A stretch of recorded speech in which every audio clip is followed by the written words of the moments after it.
করতেছি, এই জায়গায় গাড়ি রাখা যাবে না। চাকরি আমি এখনই খাই করা লাগবে।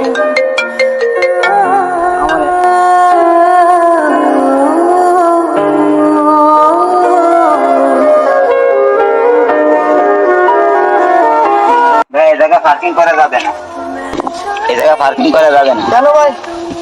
এই জায়গায় আমার বসের নিষেধ আছে। বস কি? এটা আমার কোন বস?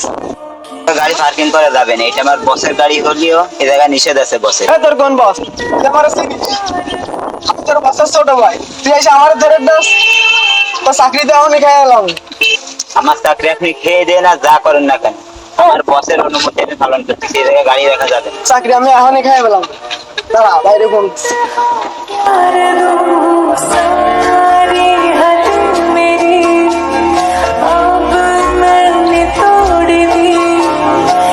ভাই আমার প্রজেক্টটা ভাই যেভাবে হোক উন্নত।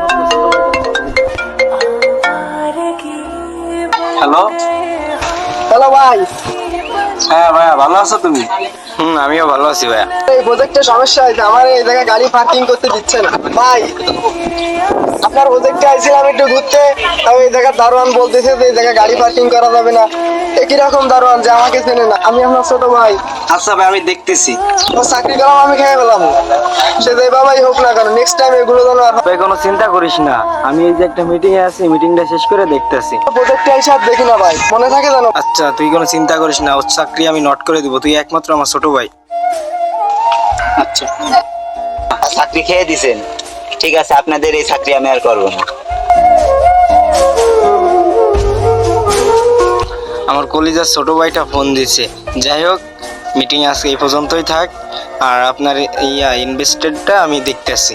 যাই হোক ভাই, আপনার ছোট ভাই ফোন দিছে, কথা বলেছেন, ভালো হয়েছে, মূল কাজের কথা বলতে। আমার কিন্তু প্রায় 3 লক্ষ টাকার মতো ইনভেস্ট করা, এখন কোন ভাবে কি করলে ভালো হয়। যাই হোক মিটিং এই পর্যন্তই থাক, আর আপনার বিষয়টা আমি দেখতেছি।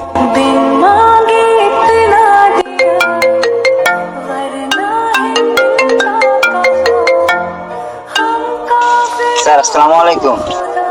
হ্যালো রাই সাহেব, কোথায় আপনি? একটু পার্কের এই সাইডে আসেন। স্যার যে আসতেছে।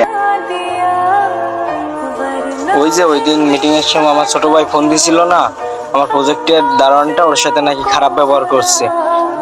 বলো তো কি করা যায় ওকে? আর ও তো গরিব মানুষ। কি বলবেন, ঝামেলা হয়েছে, এখন কোন ভাবে কি করলে সমাধান হয় এইভাবে ডাইকে সমাধান করে দেন। আর কেয়ারটেকার ও তো গরিব মানুষ, ওই কাজ করে ওর সংসার, এখন ওই দুইজনের ডাইকে একটা সমাধান করে দেন, এটাই ভালো হয়। স্যার ডাকেছেন আমার? হ্যাঁ আমি তোমায় ডাকছি, তোমার কিছু কথা বলার আছে। রাই সাহেব, তোমাকে তো আর এখানে চাকরিতে রাখতে পারবো না, তুমি আমার একমাত্র আদরের ছোট ভাইয়ের সাথে খারাপ ব্যবহার করছো, তোমার চাকরি নট। স্যার আপনি আমাকে মাফ করে দেন, আমার চাকরিটা নট করবেন না। আপনি তো জানেন আমার ফ্যামিলির অবস্থা, আমার ছোট একটা ভাই আছে স্যার, এই চাকরি করে তাকে আমার ওষুধ কিনে খাওয়াতে হয়। স্যার আমার চাকরিটা নট করবেন না স্যার, আমাকে মাফ করে দেন। আর যেহেতু আমাকে রাখতে চাচ্ছেন না, ঠিক আছে স্যার। রাই সাহেব সত্যি বলতে আমি চাই না এটা, যে আপনার মতো একটা সৎ লোক আমার এখান থেকে চাকরি ছেড়ে চলে যাক। আর আমি তো জানি আপনার ভাই শারীরিক প্রতিবন্ধী, আপনার কথাগুলো শুনে সত্যি আমার খারাপ লাগে। যাই হোক আমার ছোট ভাইটা বলতে তার কথা রাখতে হবে, আজ থেকে আপনি পিছনে